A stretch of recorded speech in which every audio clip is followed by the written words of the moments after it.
Some of the content contained in this podcast may prove challenging to some listeners. Discretion is advised. Please contact a member of your local support group or a relevant and accredited support organisation if affected and help is required. Hello and welcome to his service, Our Story Vietnam, a collaborative podcast between the Warragul RSL and the Warragul and Druin Gazette. My name is Bonnie Collings and I am your host today.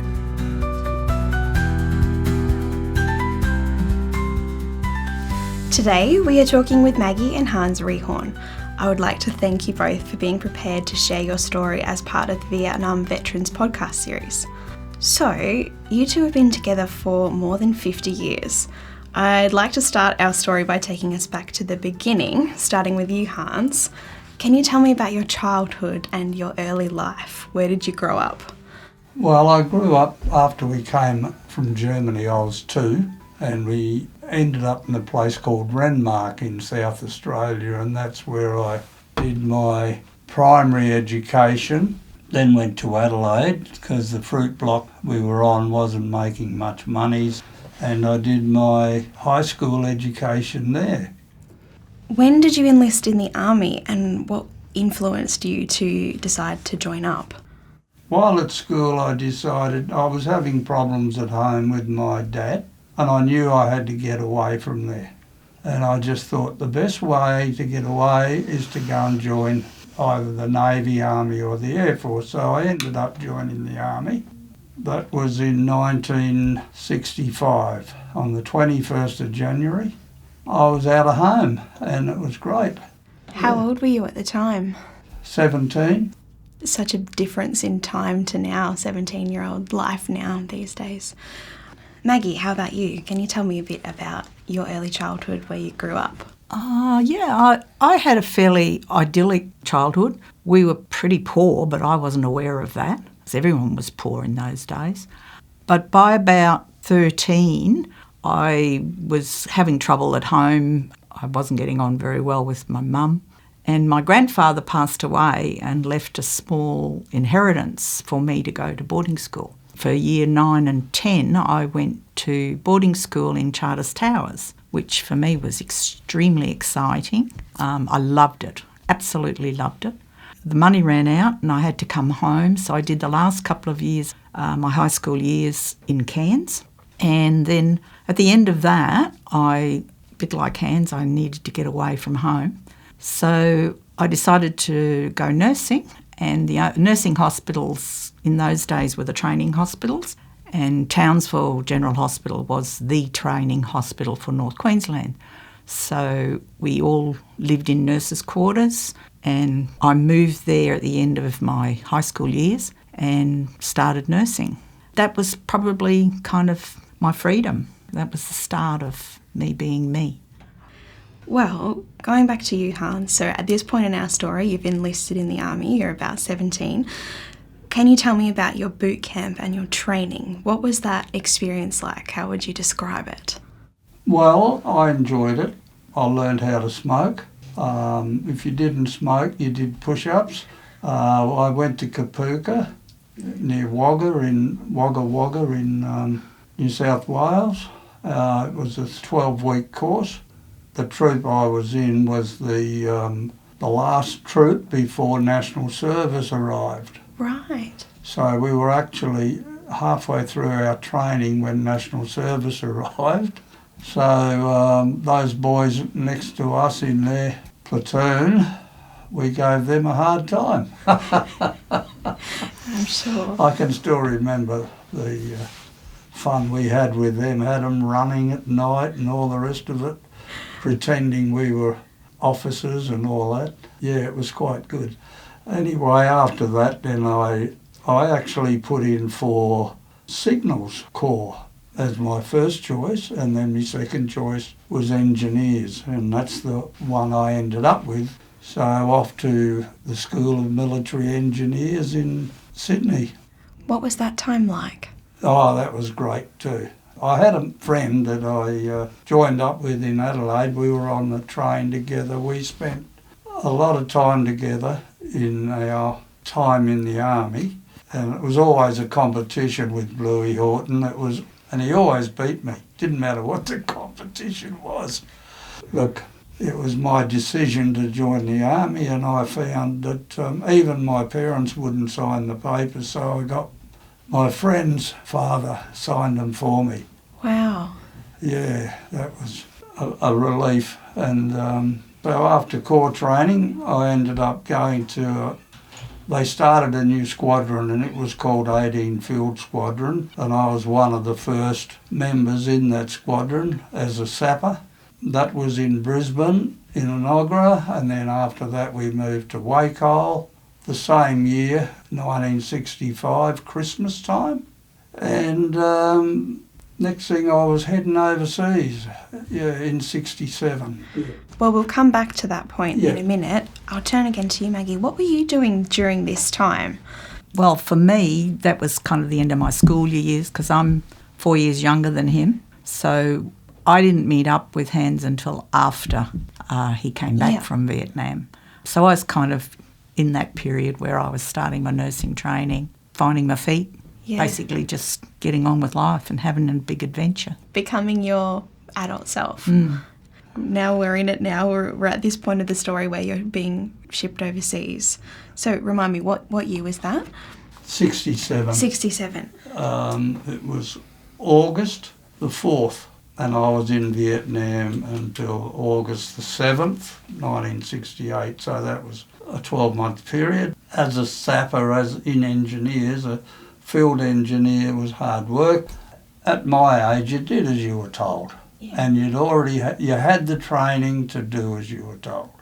So therefore, at 19 at the time, I went in August and I turned 20 in November, on the 16th of November, and on that day 2 of my friends were killed, and so I had a great 20th birthday, as you can imagine, but most of the time you did spend out in the bush, and I used to go with 7 Battalion, and whenever they came home I'd go out with 2 Battalion. And we had a system where you went out with another engineer and he was your number 1. So I was number 2, and I was quite happy being number 2 because I just did as I was told, and it was as simple as that. And at 19 and 20, you really just did. Yeah. And it didn't take long for that year to go. It really didn't. It was just amazing how fast it went.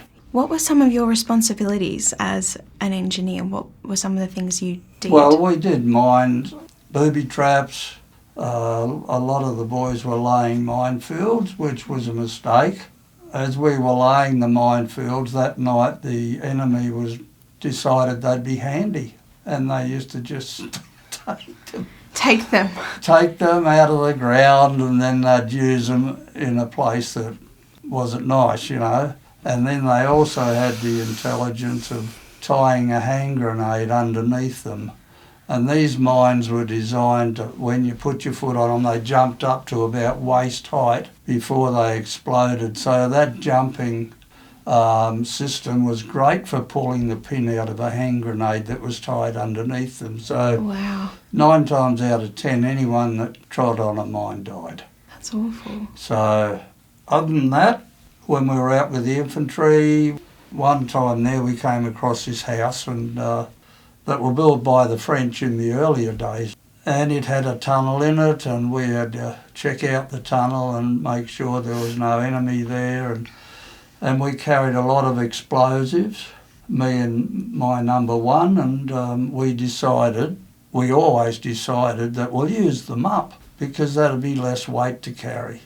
In this particular case with this house, we used up as much explosive that we were carrying. And of course the house went bang, big time, and there was rubble falling down in amongst the infantry guys. Gosh. Because we walked right back, got out of the road. We knew what was going to happen. But then after that, we had no more explosives left. So that was great. We had less weight to carry, but it didn't take long for the next helicopter to come in and give us some more lolly to blow up the next place. Wow. So, yeah, there was lots of different moments. Coral and Balmain, they were 2 exercises that happened in, at a rough guess, it was about May 68. That wasn't very nice, but I was fortunate enough to only spend a day or so there, and they flew me up to work with the Americans, a place called Chilin. We had to do some backhoe operating, or one of the guys did some backhoe work, and I did heavy lifting in the bar. No, we had a great time there. Yeah. And I happened to meet my uncle in Vietnam, the first member of my family as a relative that I've ever met in my life. So that was amazing. Was that just a coincidence? No, Mum knew, my mother knew, and she wrote a letter, and I went and saw my commanding officer, and he gave me a week to go and see him. And they flew me up to see him for a week, and wow. then I came back in the chopper, and blow me down, we went up the same place to do some engineer work, road building and all that sort of stuff, and I spent about 3 or 4 weeks with my uncle. What was it like being able to see a family member in that time when so much was going on? Was it a relief? Well, it was just nice. Yeah. Yeah, it was just an unbelievable thing to have happened to me, but we didn't communicate after that, not very often anyway. And when my auntie died, that was the end of the relationship with my uncle and his son, and never mind. It was a nice little bubble of time. It was just a nice little bubble, yeah. Yeah. During your 12-month stint in Vietnam, what parts of the country were you stationed in? Did you go all around?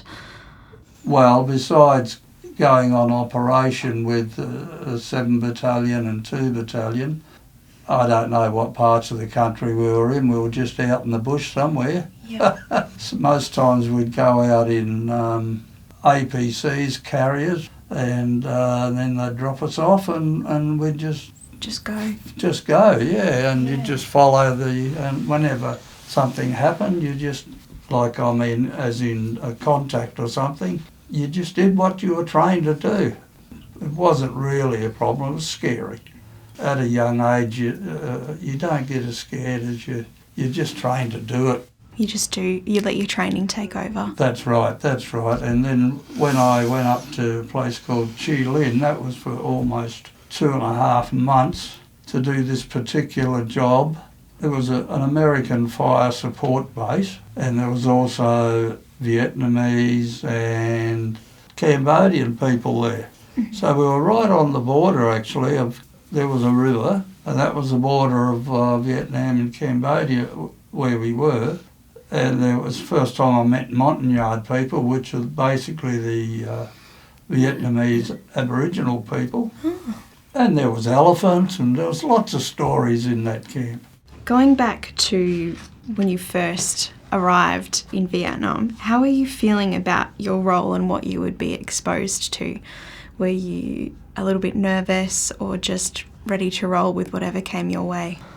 Well, in those days we heard what was happening there on the news, on the local news.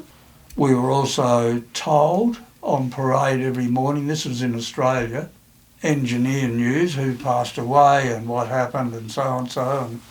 Yeah, you just, we had a nice party before we flew out, and then we went to the Philippines first, and then with Pan America we went from Clark Air Base to Ton Sunut, which is Saigon, and that was it. You started running. You just went with it. I know we've got a lot of ground to cover, so I'll just ask you one more question about your time in Vietnam. Could you share any good bits, any fun anecdotes? I know there would be so much going on, but is there any particular fun memory that sticks out in your mind? Well, for example, when I was in camp, I used to play in the boozer with a couple of other guys, and we'd have sing-songs and everyone would be singing, and that was a lot of fun. I saw the unabridged version of Bonnie and Clyde in the theatre there. We had a screen out in the yard, and yeah, that was excellent. I think I worked out when we did my pension, I only spent about 3 weeks in Nui Dat. Most of the time I was out in the bush, out of my 12 months. I could think of some funny things, but not right at this moment. And there was always engineers gagging, like making fun of someone else. Like there was a lot of, I don't know if I should say this, venereal disease over there. Right. And I was in a position once where I had very, very sore ears.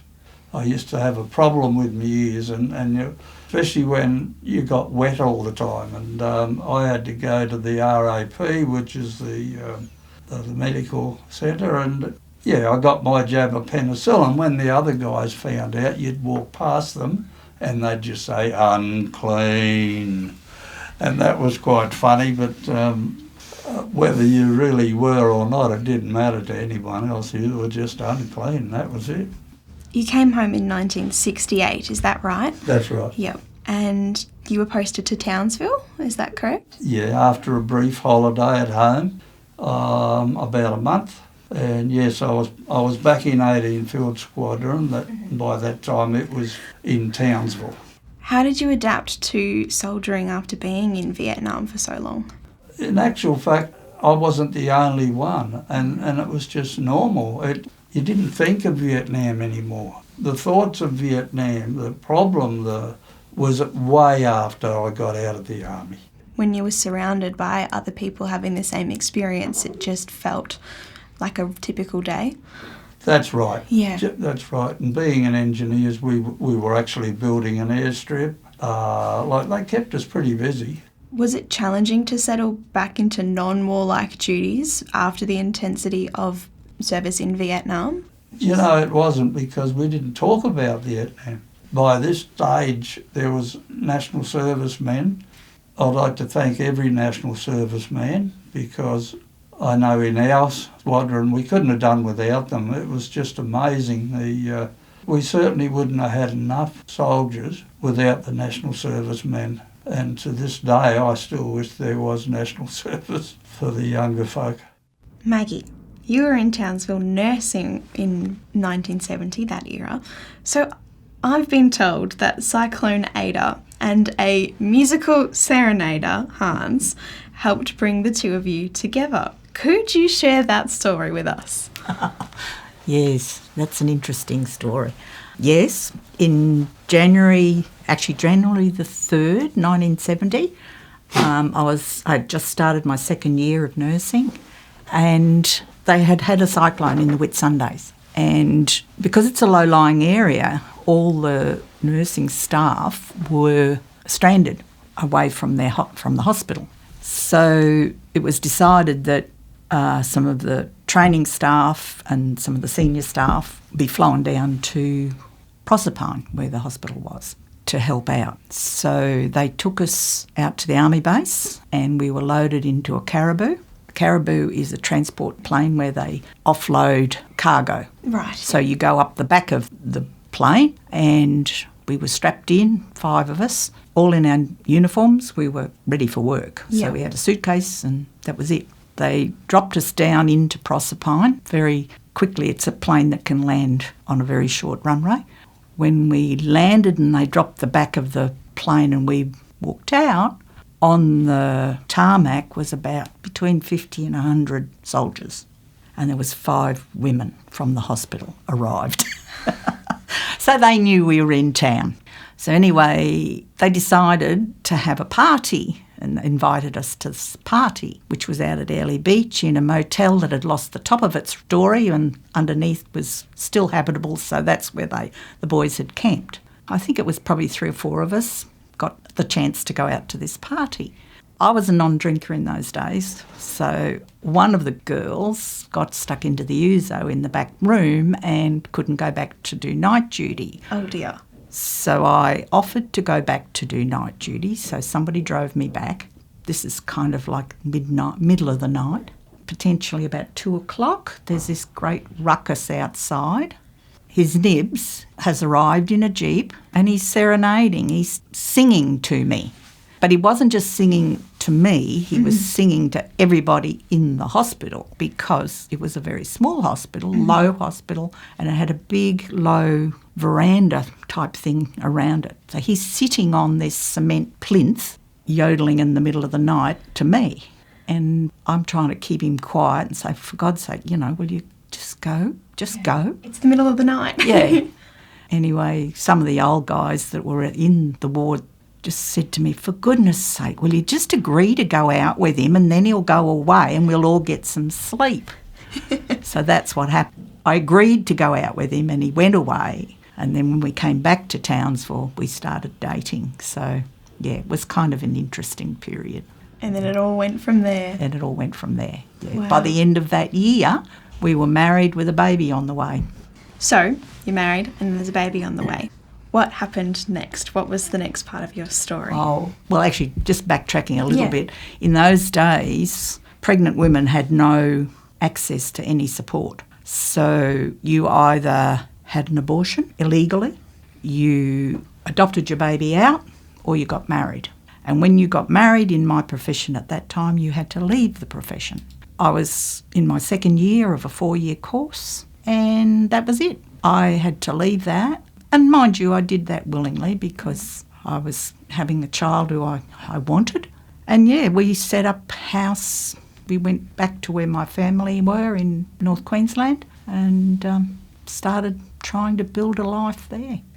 Was it hard almost having that decision made for you? Oh, it was extremely difficult. To me, nursing was like a vocation. It was something that I'd planned to do, and then all of a sudden it was gone. Wasn't able to do it. Hans was planning to leave the army. Mm-hmm. He had seen too many marriages fail in the armed forces, so he made the decision that he was going to have a go in Civvy Street. So that's what we ended up doing, and that was kind of the start of where Vietnam actually started to impact us, pretty much from the get-go. That goes into my next question, which is, Hans, can you tell us about the frustrations and challenges that you had to deal with after leaving the army and embracing civilian life? Getting a job in those days wasn't hard. Mm-hmm. So I think first 12 months we were married, I had 12 jobs. First 2 years, yeah. Wow. So it wasn't hard to get a job, but I couldn't hold down that commitment. I couldn't stay. What would these blokes know, you know? I was driving backhoes, I was doing labourers' work, even on a stop-and-go sign for a while. Maggie didn't know whether I was employed when I came home that night or whether I decided to tell them to shove it. And that was the first 2 years of my married life. I just couldn't stay employed with one company. And it was the medication that I used to buy over the bar in the hotel that made a lot of my decisions. Some of them were pretty bad. Well, all of them were pretty bad decisions. That would be hard. And then after that I got a good job with the local authority and drove a grader there for, 11 years, was it? About that, yeah. Altogether. We moved to Babinda. Yeah, we moved to Babinda, which was like moving from Warragul to Alice Springs, but in actual fact it was only an hour from Cairns. But it was a big change in my life moving there, but the medication didn't change. I was 28 years on a grader, actually, before I had some other stuff I did, work. You mentioned about not enjoying staying in the one type of job. Do you think part of that came from your time in the army always being told what to do and having everything planned out for you? Was it hard to transition into civilian life where you didn't have that constant what you were going to do and who was going to tell you what to do? Yes, that's right. I didn't think the bosses or the people that were in charge of me knew what the hell they were talking about. You know, I was smarter than them. In actual fact, I just should have listened to them like I did in the army, but I got sick of listening. And I decided to do it my way. The two of you are now on this bumpy journey as a married couple dealing with what we now know as post-traumatic stress. Maggie, what was it like being on that journey with Hans and learning firsthand the effects of service-related trauma? Initially, I didn't realise. I didn't really comprehend the full impact of what was happening. I knew that he had nightmares. I knew that he was unsettled. I knew that we were living on a knife edge. We had no money. We were, struggling. And by this time, we had 2 small babies. And drinking, he was drinking heavily. Always were, always. He had to get up and go to work. How he did, I'll never know sometimes.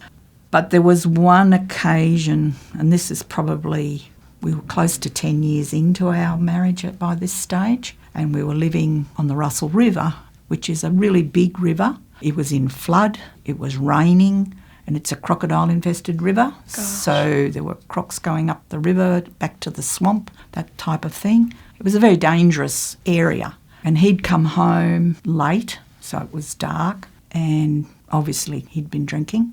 And he was wandering around in the backyard. The river's like a few metres away, not that far away. And I'm thinking any minute now he's going to be in this river. And then he started yelling at me because I'd sort of come out to get him. And he kept saying to me, for goodness sake, get down, get down. For God's sake, get down. And I was, what on earth is he talking about? And eventually he pushed me to the ground and he fell down over me. And then it dawned on me that he could see there was a jungle area across the river and he could see that, but he thought the enemy were there. And I thought, oh my God, what am I going to do? So eventually I got him to come back into the light where the house was, and he realised, oh, I'm all right now. And that's when it dawned on me finally we were going to have a lot of trouble. In those days, you didn't know what to do. So we were on our own. We just had to try and fathom something out. And he didn't get diagnosed fully until we came to Victoria in 1994. You know, that'll give you an indication of how many years we had to manage ourselves, which meant, you know, failed businesses, another relocation to Ravenshoe, where we spent a few years up there, and then eventually, the end of 94, become involved with a marketing business. We thought this would be a good start. And we realised we didn't have enough people to make this business work, so we decided to relocate to Victoria. Wow. So, yeah, but those years with the children growing up, and they were really tough years. Hans, you know, he worked 7 days a week. If we had a holiday, we would go to the beach with a tent and he would go to work and then he'd come at night from work. He never had a holiday in all those years. We just kept trying to keep the paddles going and keep our 3 kids safe and with a roof over their head. So, yeah. I did go back to work when Rodney was 4. I'd missed by a year to start my training again. Yeah. By that time you could go back. So it meant I'd have to do the full 4 years again, which I just couldn't with 3 small children. So I did a enrolled nurses course. So that gave me a job. So we had a bit more income, but we also I had to find somebody to look after my children while I was at work, you know, things like that. And of course, Hans being the way he was, it wasn't terribly easy for my children as well. That's a heavy thing to have to deal with. Did you have connections with any other veterans and their partners at the time? Yeah, we did. From time to time, they would come past. Like, because we lived in North Queensland, we weren't near an army base or anything like that, and a lot of them had gone their separate ways, gone back to their hometowns and stuff. But occasionally we would have people call by, and that was time for a bit of celebration and for me to have a connection with another partner. And our stories were very similar. We just all just struggled. I imagine basically. it would be very isolating. Yeah. Without having an immediate base. Yeah. And the nature of PTSD is that the person suffering tries to corral their family and keep them safe. They say keeping them inside the perimeter, which is exactly what happens. They try really hard to keep those people that they love safe by keeping them isolated from dangers, perceived or otherwise. You know, Hans is an extremely courageous man. I would not like to be walking around in his head because he's had to really struggle to actually just live. Every single day is a struggle, even today.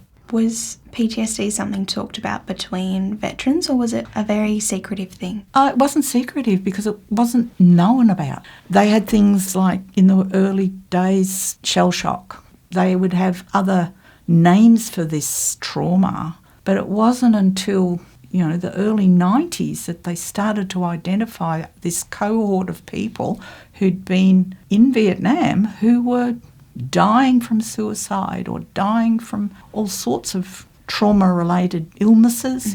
They'd also had, they'd used Agent Orange over there, which had caused huge amounts of cancers. But the government of the day was in denial, and it wasn't sort of until the early 90s that veterans themselves started to realise that they had to try and do something themselves. So that's what started all the agitation, and they had the Welcome Home marches and a few other things that then all came together for the marches. That's when the women themselves started to realise that they weren't alone, that it was happening to everybody.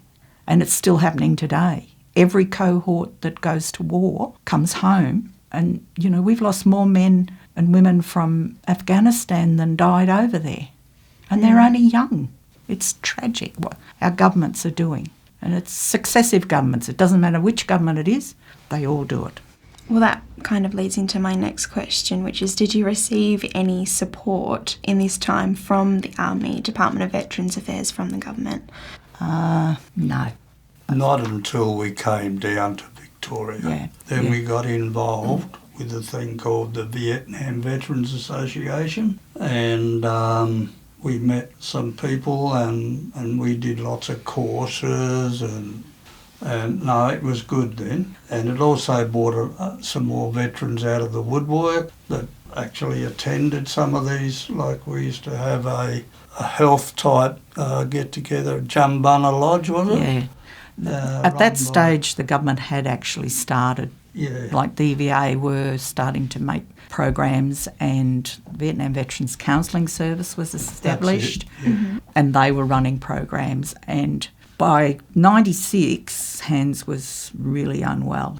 He wasn't able to work. We were on unemployment. We hadn't done anything with the business. It had all just folded because he'd been too unwell. And he ended up doing close to the first, I think it might have been the pilot program for the PTSD program that's currently offered veterans today. It was in Heidelberg. That was in Heidelberg at the time, and they would bring the men in for 3 months, was it 3 months, and send them home every weekend.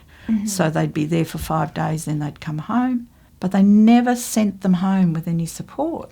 So they would spend a week tipping them out on the floor, and then they would send them home, and we would have to gather them up and hold them together until they went back the next week. And that went on for weeks and weeks and weeks. And in the final month, the partners were invited to come and have a session with a social worker once a week. And we had this little circle of women and a social worker. And I remember her asking me, "What do you want from this?" I said, "I want to feel less angry." I said, "I'm so angry that my entire family, our entire existence has been ruled by this disorder," or whatever, however you want to describe it. And I said, "We've had no help. We've had no support. We've just had to try and make do. And there's denial and denial and denial. I have had enough." And that was really the start of me being really angry. But I channeled that anger into something positive. We talked about it, that we were not going to be victims. Whatever happened, we would overcome this and we would find a way. And it took, quite a long time, but we did, after about 5 years, we started to find a way. It took 2 years for Hans to get his pension, 2 years of absolute horrendous interrogation, doctors, everything doubt, everything. And we found out later that he had actually been diagnosed with PTSD in Queensland before he even moved down. So that was like a 5-year period. And there'd been no support? There'd been nothing, absolutely nothing. Wow. So in 2000, it was sort of a glimmer of hope, because the Vietnam Veterans Association was really quite strident in that time. They were advocating. They had a minister at the time, the federal minister. He had set up this National Advisory Committee, and it had been operating for a while, but it was purely veteran based. There was no partners, no family input. And John Prince, who was an extremely intelligent veteran, ex-veteran, had been running this organisation, put my name forward to be the first partner representative on that committee. And so in 2000, I agreed to do that. And then what was not realised was that all the other men on that committee were supported by organisations. I was a standalone person on a pension. So I quickly realised that if I was going to do this job, somebody would have to pay for me to go to Canberra. So that was my first big sort of hurdle. Yeah. They eventually agreed that they would pay for me to be there, but it was an ongoing issue. And then I realised, well, my story is my story, but I don't know everyone else's story, and I'm supposed to be representing these people. So I said to them, well, okay, we had quarterly meetings, so we travelled around the country. So I said, when we go to these other meetings, I want to speak to partners. So through the RSLs and the veterans organisations, word got out that I was going to be in town, and the women were invited to come, and we had just round table conversations where they told me their stories. And then I went back and put it to them.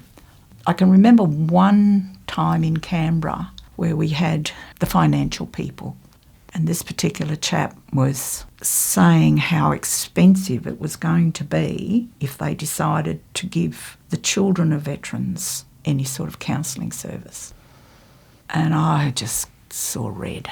I was sitting across from him, and at that stage I had been sitting back, tended to sit back and used very succinct words when I used them. And I just leant across to him and I said, "Excuse me," but I said, "You are actually speaking about my children. This is the future of Australia, and you don't want to spend any money to keep them alive?" I said, "I think you need to rethink that." And then just leant back in my chair and was very quiet after that. I mean, I didn't change anything very much, but I do think we made them more aware. Yeah. We made them more aware that we were there. And the Partners of Veteran Association started sort of around about the same time, and we did a lot of good work. You know, other partners are still, doing really great work. But the young mothers and partners of today, they're going to struggle too. It's not going to be easy. Previous to that, when we first came to Victoria, we came to Drouin, and the Vietnam Veterans Association, West Gippsland one, started here. And I went to the first meeting, and the outcome, I was the president and Maggie was the secretary. So, and we basically decided that from now on we're going to do as much as we possibly can for veterans. So I became a pension officer, and in those days that's what it was called, and Maggie was a welfare officer, and away we went. Unfortunately, with those type of things, there's always a bun fight somewhere. And I ended up telling them to stick it. I don't want to go into the reasons why there was a bun fight, but it wasn't very nice. The DVA were involved, and they visited our house and blah, blah, We blah. were actually reported. We were reported, yeah, and they we were didn't all false allegations. We did not know that there was such a thing in the Department of Veterans, but they have a fraud investigation team, and we were reported as still running a business while we were on our pension. Fortunately, I had resigned from the business, and I had a letter to say that I had resigned. DVA had investigated us for nearly 2 years, and finally we got a call. We were actually in Western Australia at the time for our son's 21st birthday. "We're coming to the house to see you on such and such a date, and you have to be there." And turned out that they had been investigating us for this whole period, and they couldn't find anything. That would They had stink. even gone to the company that we'd worked in the business with, and they had said, "Oh no, we've got a letter to say they've resigned," which was my saving grace. They had a couple of queries, financial queries for us, but then at the end of the day they cleared us. But that left a really bitter taste, and Hans, he just walked away. I stayed involved because I thought it was important, but I moved away more from the local stuff and went into state and setting up a state branch and going to Canberra and stuff like that. So, yeah, it was pretty tough. We got through. Yeah. Yeah, I only just recently returned back to the RSL. Would be something very hard to come back to after feeling like all your work has been But to You be can't mention names. No, but to be fair to the current RSL here in Warragul, they are doing such amazing work. The care, they're dealing on a daily basis with people who are really, really traumatised. And so you have to take that into account with everything that happens. And that's what happened to us. The people involved were traumatised. And we have to say, well, okay, that happened. But you can move forward from that, can do other things. And, yeah, we've always tried really hard to just move our lives forward. Never being victims, trying to see the positives that come out of it. The fact is, we are all different, each one of us. And it took me a while to realise that. Now I know it, so, but never mind, I enjoyed being me. Yeah, that shows a lot of growth. It does. Finally. Well, I know we've talked for a long time. I only have a few more questions. So we were just mentioning about wanting to acknowledge what's happened in life and move on and make the most of things. How is life for you now? Now that the world knows more about PTSD, now that there are more support systems in place and it's not the same way that it was back when you first fell into this life. What is it like now? Well, I'll give you a small example. Our son has been quite unwell, mentally unwell, and he came to live with us in 2019. So throughout the pandemic, he lived with us. Last year, we had a major medical crisis with him, and he had to go into hospital. We were really deeply traumatised by the event, so we contacted the counselling service. We both had counselling over the phone, and then within probably 2 weeks, we had a counsellor, and we had the counsellor for as long as we needed. That would never have happened in the past. There have been improvements. There's a long way to go, but I still think we are being heard. But our governments are really good at giving you with one hand and taking it with the other, and that's what all our organisations who deal with Vietnam veterans or Afghanistan or any other veteran family have to be vigilant, because we'll probably get a change of government at some point and somebody will start reeling back. And of course for us, we're getting older. It's going to be another challenge shortly. Hans has been diagnosed with early onset dementia. So that's our next journey. We have to navigate that. And funnily enough, he's actually stopped drinking and life's pretty quiet and calm, even though we've got this person whose memory's pretty ordinary. So we're navigating a new paradigm, but you know what? It's okay. We're doing all right. Regarding the question about PTSD, the new veteran now, us having the same problem as we had, they just don't know where to go, from what I've assumed. And when we get the little building that they're building at the RSL regarding helping guys getting help, filling out paperwork, advocacy, yeah, it'll be fabulous, because at the moment at the RSL, I wouldn't have a clue who's got PTSD or who could help. And there are people there that have got it and don't believe they've got it. No, I couldn't have such a thing. So I'm looking forward to the future for the younger veterans. I know we've sort of strayed from when we were talking about alcohol abuse earlier, and I know we've just kind of wrapped it up with a nice little bow, but could we maybe go back if we're comfortable? Hans has mentioned it, that alcohol was a medicine, so to say. Are you comfortable telling me about that period in your life when there was alcohol abuse? It's been part of our life from the get-go.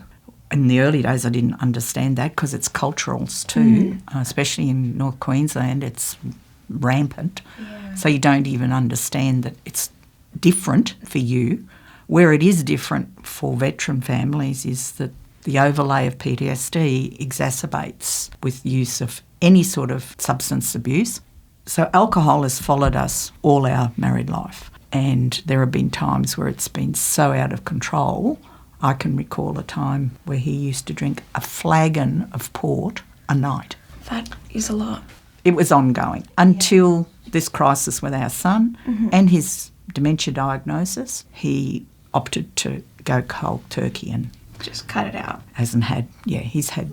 I have a beer at the RSL. We've got to be vigilant. We have this ongoing little discussion about, I say to him, well, if you start to drink again, we're going to have to reconsider our living arrangements because I ain't going there again. You've been there. Been there, done it for over 50 years, and this is the line in the sand. For me, he's still got choices. He can still make choices, and I'm not going to prevent him from making those choices, but I'm allowed to make choices too. Yeah, you've set a boundary. And a long time ago, a very interesting counsellor said to him, actually, not to me, he said, she said, Hans, I want you to realise that your family is a democracy and everyone gets a vote and you only get one vote, so you're not in charge. And that's pretty much how we've tried to navigate this situation. So, we both get a vote and we're allowed to decide. We've sort of come full circle, I suppose, but it's impacted our health, it's impacted my health, our family, children. When you have to borrow money so you can have a drink, it's a bit sad. Or pay the pub bill before you feed your children. Bill, yeah, that's right. I'd pay the pub bill on payday. It was more important for me to pay the pub bill than what it was to even go home and enjoy my family. At that time. It's been challenging, but if I think about our life together, my decision to marry him and be with him and stay with him, I'd have no regrets about that. They've been hard. I've had my suitcase packed quite a few times. And there's another thing I often used to say to the girls, have your running away money. Find a little bucket of money and put it aside. So if you ever have to get out, you're at least going to have something to get out to. And if you see how many women of my age, and I'm in my early 70s, who are on the streets because of circumstances, it's a pretty wise thing to have some sort of reserve. And it's not easy to accumulate a reserve when you haven't got much, but it is important because we didn't have refuges in those days. We didn't have any other support except our families potentially. Domestic violence was a thing before it was a thing. It was hidden. You didn't know that that's what was going on. At least now, young women today, they know. And the law is going to protect them a little bit. It's not going to stop it. Yeah. We are, as a society, starting to understand these curses that we've been issued with. Well, I have a bit of a light-hearted that'd question to end with. That'd be nice, to end with something small. Yes. So, Hans, music is an important part of your life. Yeah. It's something that introduced you to Maggie. And you mentioned, being involved in sing-alongs and things when you were stationed in Vietnam. How does music help you, and how do you use music to help others?